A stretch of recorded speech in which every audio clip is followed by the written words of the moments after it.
அஸ்தக்ஃபிருல்லாஹ் என்று சொல்லி நாம் பாவ மன்னிப்பு தருகிறோம். ஒரு சில வார்த்தைகளை மட்டும் கூட்டி சேர்த்துக் கொள்ளுங்கள்.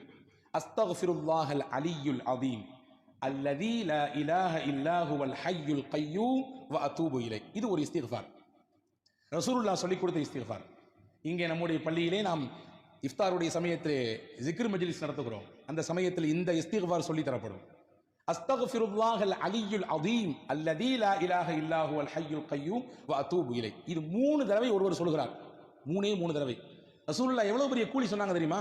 5 பாக்கியம் கிடைக்கும் அவருக்கு. 5 பாக்கியம். வெறும் 3 தடவை தான். வெறும் 3 தடவை.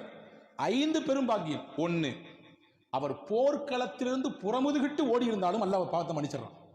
2வது சொன்னாங்க, அவருடைய பாவம் கடல் நுரையளவு பெருக்கெடுத்து இருந்தாலும் சரிதான். கடல் நுரை என்ன முடியுமா? எவ்வளவுன்றது அளக்க முடியுமா? அவ்வளவு இருந்தாலும் இந்த இஸ்திக்ஃபாரை 3 முறை சொன்னால் போதும், அல்லாஹ் மன்னிப்பான். மரத்தின் இலைகள் உலகத்தில்